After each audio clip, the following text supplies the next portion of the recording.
نویت سنت الاعتکاف۔ فرمان مصطفیٰ صلی اللہ علیہ وآلہ وسلم، تم جہاں بھی ہو مجھ پر درود پڑھو، تمہارا درود مجھ تک پہنچتا ہے۔ صلو علی الحبیب صلی اللہ تعالی علی محمد صلی اللہ علیہ وآلہ وسلم۔ 27واں پارہ سورہ رحمان کی آیت نمبر 9 سے 16۔ اعوذ باللہ من الشیطان الرجیم، بسم اللہ الرحمن الرحیم۔ والأرض وضعها للأنام فيها فاكهة والنخل ذات الأكمام والحب ذو العصف والريحان فبأي آلاء ربكما تكذبان خلق الإنسان من صلصال كالفخار وخلق الجان من مارج من نار فبأي آلاء ربكما تكذبان رب المشرقين ورب المغربين فبأي آلاء ربكما تكذبان۔ اللہ کے نام سے شروع جو نہایت مہربان رحمت والا۔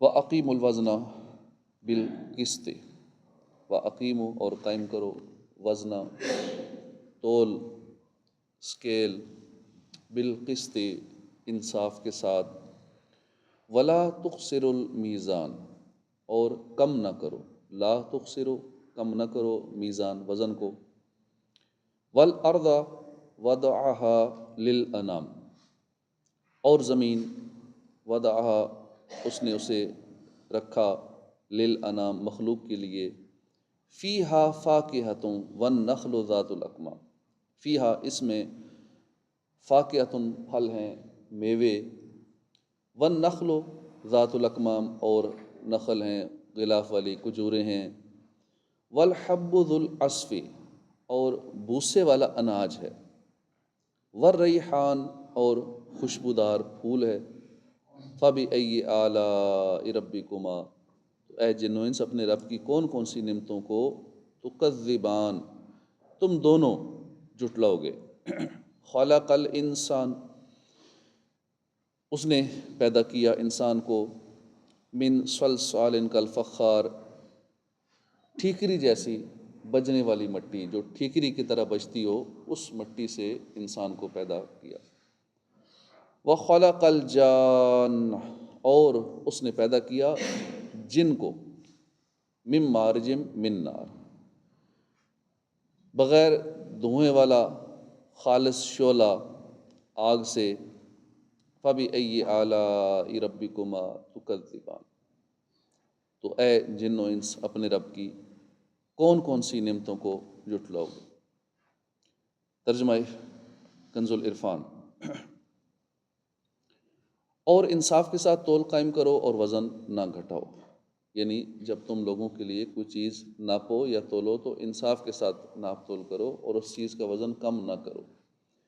ناپ تول میں انصاف کرنے کا حکم دیتے ہوئے ایک اور مقام پہ فرمایا، وَأَوْفُوا الْكَيْلَ إِذَا كِلْتُمْ وَزِنُوا بِالْقِسْطَاسِ الْمُسْتَقِيمِ ذَلِكَ خَيْرٌ وَأَحْسَنُ تَأْوِيلًا اور جب ماپ کرو تو پورا ماپ کرو اور بالکل صحیح ترازو سے وزن کرو، یہ بہتر ہے اور انجام کے اعتبار سے اچھا ہے۔ اوفوا الکیل ولا تکونوا من المخسرین اے لوگو ناپ پورا کرو اور ناپ تول کو گھٹانے والوں میں سے نہ ہو جاؤ، اور بالکل درست ترازو سے تولو اور لوگوں کو ان کی چیزیں کم کر کے نہ دو اور زمین میں فساد پھیلاتے نہ پھرو۔ اور مزید فرمایا کم تولنے والوں کے لیے خرابی ہے وہ لوگ کہ جب دوسرے لوگوں سے ناپ لیں تو پورا وصول کریں، اور جب انہیں ناپ یا تول کر دیں تو کم دیں۔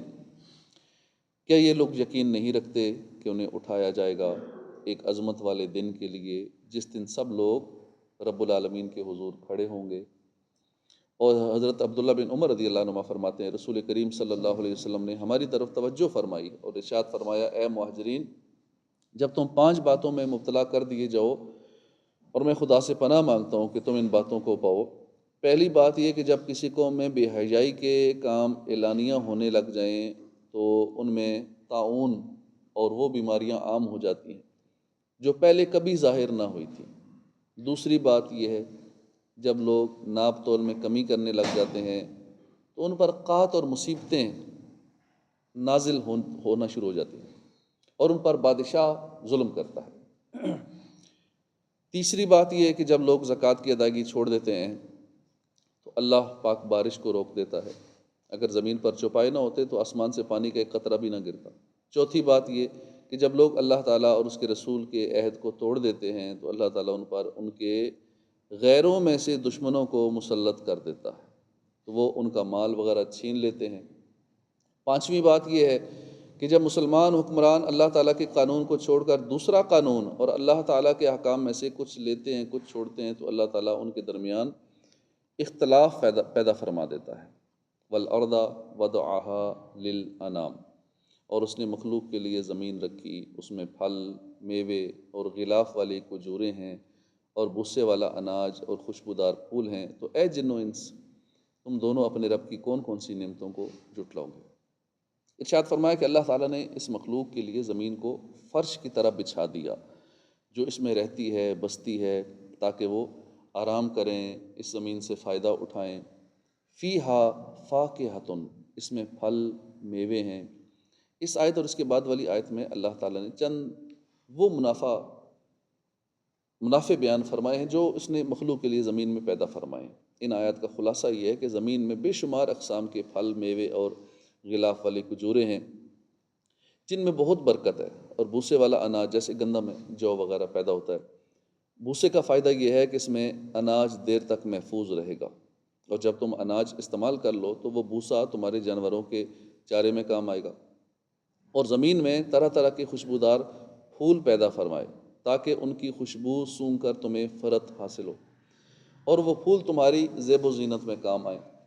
فَبِأَيِّ آلَاءِ رَبِّكُمَا تُكَذِّبَانِ، اے جن و انس تم دونوں اپنے رب کی کون کون سی نعمتوں کو جھٹلاؤ گے، یعنی اے جن و انس کے گروہ جو نعمتیں تمہارے سامنے بیان کی گئی ہیں ان میں سے تم دونوں اپنے رب کی کون کون سی نعمتوں کو جھٹلاؤ گے۔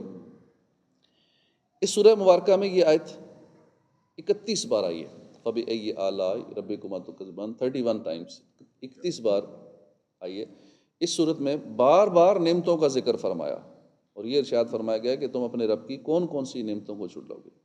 یہ ہدایت اور نصیحت کرنے کا بہترین اسلوب ہے، اور اس اسلوب کو اختیار کرنے کا مقصد یہ ہے کہ سننے والے کے نفس کو تنبیہ ہو اور اسے اپنے جرم اور کوتاہی کا حال معلوم ہو جائے کہ اس نے کس قدر نعمتوں کو جھٹلایا ہے، اور اسے اپنے کرتوتوں پر شرم آئے اور اللہ کا شکر ادا کرے اور فرما برداری کی طرف مائل ہو، اور یہ سمجھ لے کہ اللہ تعالیٰ کی اس پر بے شمار نعمتیں ہیں کہ بندہ یہ ماننے پہ مجبور ہو جائے واقعی ایسا ہی ہے، اللہ پاک نے بے شمار نعمتیں عطا فرما رکھی ہے، ہم ناشکر ہیں۔ حضرت جابر رضی اللہ عنہ فرماتے ہیں نبی کریم صلی اللہ علیہ وسلم اپنے صحابہ کرام کے پاس تشریف لائے اور ان کے سامنے سورہ رحمان پڑھنی شروع کی، اول سے لے کر آخر تک پڑھی۔ صحابہ کرام یہ سورت سن کر خاموش رہے تو آپ صلی اللہ علیہ وسلم نے ارشاد فرمایا، میں نے یہ سورت جنات کو سنائی تو انہوں نے تم سے اچھا جواب دیا۔ جب میں یہ آیت فَبِأَيِّ آلَاءِ رَبِّكُمَا تُكَذِّبَانِ پڑھتا تو وہ کہتے تھے، جنات کہتے تھے، جب حضور نے جنات کو یہ سورت سنائی وہ کہتے تھے اے ہمارے رب ہم تیری کسی نعمت کو بھی نہیں جھٹلاتے اور تمام تعریفیں تیرے ہی لیے ہیں۔ جب بھی میں یہ کہتا جنات آگے سے یہ پڑھتے تھے کہ اللہ ہم نہیں جھٹلاتے۔ اللہ تعالیٰ پوچھتا ہے تم میری کون کون سی نعمت کو جھٹلاؤ گے، جنات کہتے تھے نہیں جھٹلاتے، ہم کسی نعمت کو نہیں جھٹلاتے۔ خلق الانسان من صلصال کالفخار، اس نے انسان کو ٹھیکری جیسی مٹی سے، ٹھیکری کی طرح بجنے والی مٹی سے پیدا فرمایا۔ یہاں انسان سے مراد ہے آدم علیہ السلام، اور اس آیت میں اللہ تعالیٰ نے آپ علیہ السلام کی پیدائش کی کیفیت کا ایک انداز بیان فرمایا۔ قرآن پاک میں دیگر مقامات پر آپ کی پیدائش کی کیفیت کے اور بھی انداز بیان فرمائے گئے ہیں۔ ایک جگہ فرمایا هو الذی خلقکم من تراب، وہی ہے جس نے تمہیں مٹی سے پیدا کیا۔ ایک جگہ فرمایا وَلَقَدْ خَلَقْنَا الْإِنسَانَ مِنْ سُلَالَةٍ مِنْ طِينٍ، اور بے شک ہم نے انسان کو چنی ہوئی مٹی سے بنایا۔ ایک جگہ فرمایا اِنَّا خَلَقْنَاهُمْ مِنْ طِينٍ لَازِبٍ، بے شک ہم نے انہیں چپکنے والی مٹی سے بنایا۔ ایک جگہ فرمایا وَلَقَدْ خَلَقْنَا الْإِنسَانَ مِنْ صَلْصَالٍ مِّنْ حَمَإٍ مَّسْنُونٍ، بے شک ہم نے انسان کو خشک بجتی ہوئی مٹی سے بنایا جو ایسے سیاہ گارے کی طرح تھی جس سے بو آتی تھی۔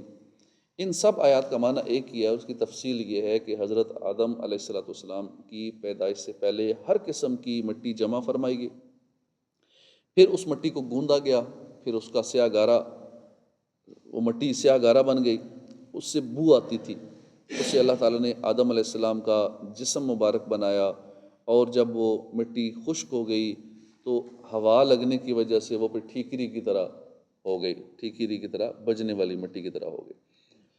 وَخَلَقَ الْجَانَّ مِن مَّارِجٍ مِّن نَّارٍ، اور اس نے جن کو آگ سے بنایا، کون سی آگ؟ بغیر دھوئیں والی آگ سے جنات کو پیدا فرمایا۔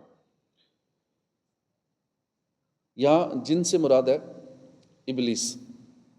ابلیس کو اللہ نے حضرت آدم علیہ السلام سے پہلے آگ سے پیدا فرمایا، جیسا کہ ایک اور جگہ فرمایا وَالْجَانَّ خَلَقْنَاهُ مِن قَبْلُ مِن نَّارِ السَّمُومِ، اور ہم نے اس سے پہلے جن کو بغیر دھوئیں والی آگ سے پیدا کیا۔